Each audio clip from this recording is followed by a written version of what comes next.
2026년 8월 19일 수요일, 매일매일 하나님의 말씀과 골프 이야기 시작합니다. 여러분은 구원 받으셨나요? 만약 여러분이 오늘 밤 죽는다면 천국에 갈 수 있나요? 예수님을 믿지 않는 죄를 회개하고 예수님 내 마음의 주인으로 믿는 것이 곧 영접입니다. 요한복음 1장 12절, 영접하는 자, 곧 그 이름을 믿는 자들에게는 하나님의 자녀가 되는 권세를 주셨으니, 회개하고 예수님을 내 마음에 영접하게 되면 예수님께서 내 마음속의 주인으로 들어오시게 됩니다. Have you been saved?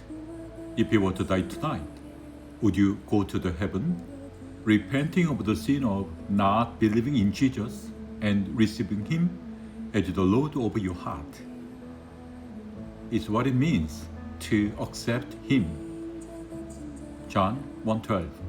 Yet to all who did receive Him, to those who believed in His name, He gave the right to become children of God.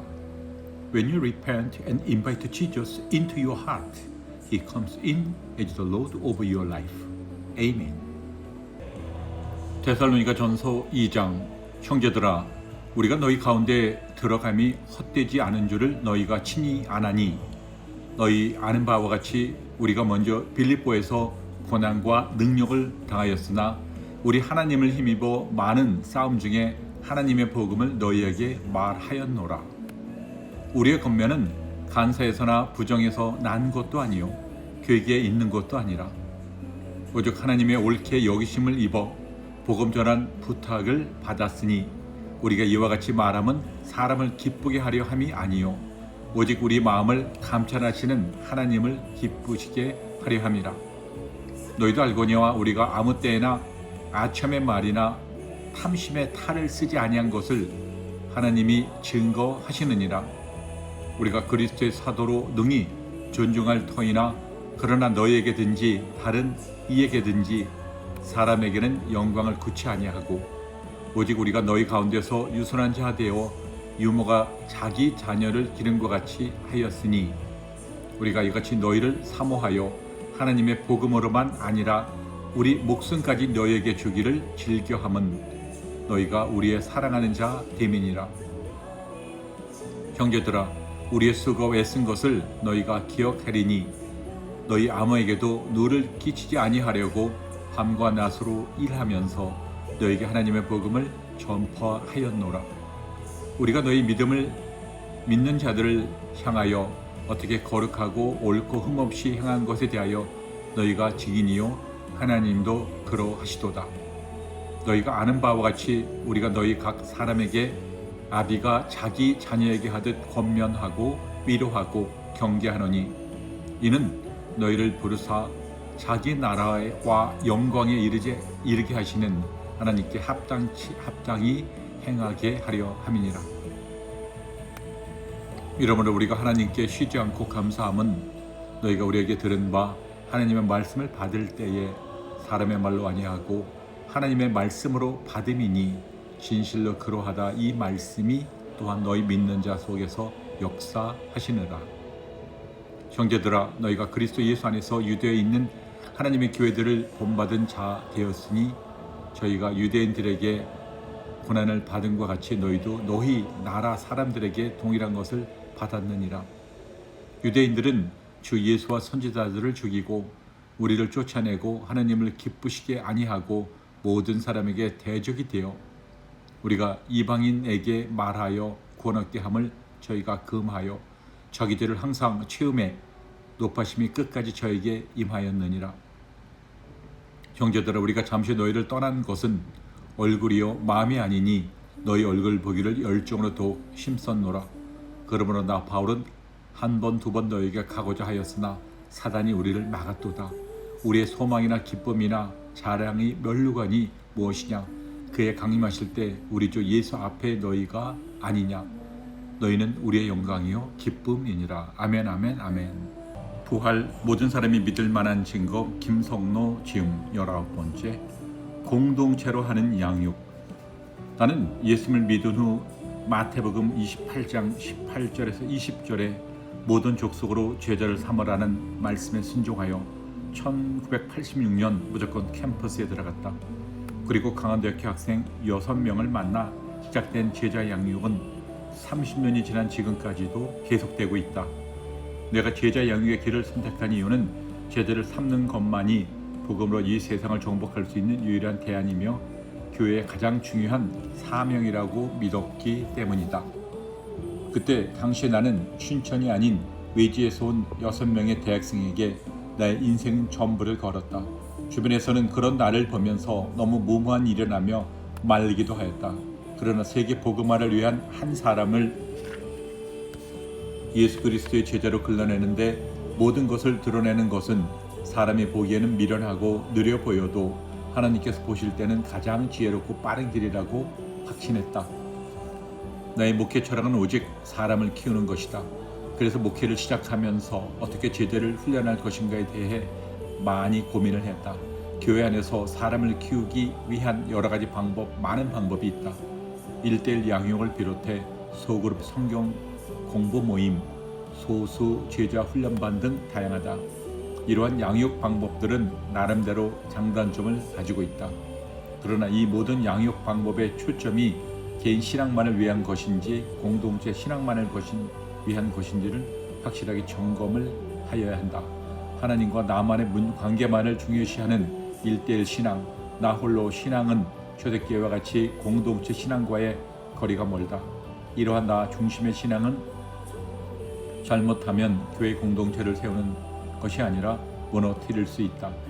내가 양육을 받을 때는 개인적인 신앙 1:1 양육에 익숙했기 때문에 공동체에 하는 양육이 어떤 것인지를 잘 몰랐다. 그런데 공동체로 하는 양육에 대해 눈을 뜨게 된 결정적인 계기가 있었다. 그것은 교회가 무엇인지 정확히 알게 되었을 때이다.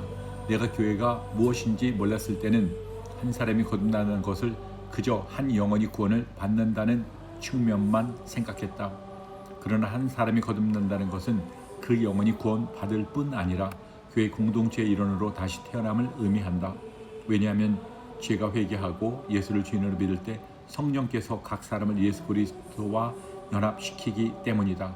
따라서 거듭난 이후의 신앙생활은 반드시 공동체와 함께 해야 한다. 이것은 선택의 문제가 아니라 운명의 문제이다. 운명이다. 그래서 복음으로 한 영혼이 거듭난다면 그 영혼이 양육되고 성장되는 것은 반드시 교회 공동체와 함께 할 때 이루어진다. 이렇게 공동체로 하는 양육이 하나님의 제자 훈련 방식이다. 공동체로 하는 양육의 핵심은 함께이다. 마태복음 3장 14절에서 예수님께서는 자기와 함께 있게 하시고 또 보내사 전도를 함께 하시기 위하여 12 제자를 세우셨다. 예수님의 제자 훈련 방식은 함께하는 것이었다. 예수님의 제자들은 모든 것을 함께했다. 우리 한마음교회도 함께하는 훈련을 위해 훈련관을 운영하고 있다. 이 훈련관에서 청년 대학생들이 함께 생활하고 함께 새벽을 깨우고 함께 전도하고 있다. 그 외에도 주말이면 많은 장년들도 교회 숙소에서 1박 2일 동안 함께한다. 이렇게 육체적으로 함께하는 훈련도 중요하지만 가장 중요한 것은 영적으로 마음으로 함께하는 것이다. 그것이 바로 간증훈련이다. 한마음교회에서 하고 있는 간증은 강대상에서 선포된 말씀이 에 대한 성도들의 반응을 의미한다. 즉 설교는 목회자의 일방적인 선포로 끝나는 것이 아니라 선포된 말씀을 듣고 성도들이 무엇을 깨닫게 되었고 그 말씀이 어떻게 삶에 적용되었는지 기록하여 공동체 예배 시간에 함께 나누는 것이다. 이렇게 간증을 통하여 목회자와 성도가 그리고 공동체 전체가 한마음이 된다. 한마음교회의 공동체 양육의 핵심은 바로 이 간증이다. 사도 바울은 디모데전서 4장 15절에서 너의 진보를 모든 사람에게 나타나게 하라고 말했다. 간증은 각 사람의 영적인 진보를 공동체 가운데 나타내므로 공동체와 양육하는 함께하는 양육을 가능케 한다. 보통 교회들은 일반적으로 예배 출석이나 봉사 등의 가시적인 부분으로 성도들의 신앙 상태를 확인하지만 우리 교회는 간증을 통하여 각 사람의 성장 과정, 영적 진보, 받은 말씀, 삶의 문제, 기도 제목, 영적 싸움 등 성도들이 보이지 않는 영적인 상태까지 확인할 수 있다. 이렇게 공동체의 모든 지체가 간증을 통하여 자신의 영적인 진보를 공동체 가운데 보여줌으로써 양육이 되고 성장한다. 이것이 바로 공동체에 하는 양육이다. 나는 간증을 통하여 공동체로 하는 양육이 얼마나 큰 능력이 있는지를 보게 되었다. 공동체로 하는 양육은 개인적으로나 노력하는 것과는 비교할 수 없을 만큼 변화의 속도가 빠르다. 그리고 공동체와 함께 말씀을 나누는 과정에서 얻게 되는 말씀의 깊이와 넓이는 개인의 성경 연구를 통하여 얻는 것과 비교할 수 없다. 또한 혼자서 기도를 열심히 할 수는 있겠지만 공동체로 모여서 함께 새벽을 깨우고 한 목소리로 기도함으로써 매일 2시간의 기도도 거뜬히 하고 있다.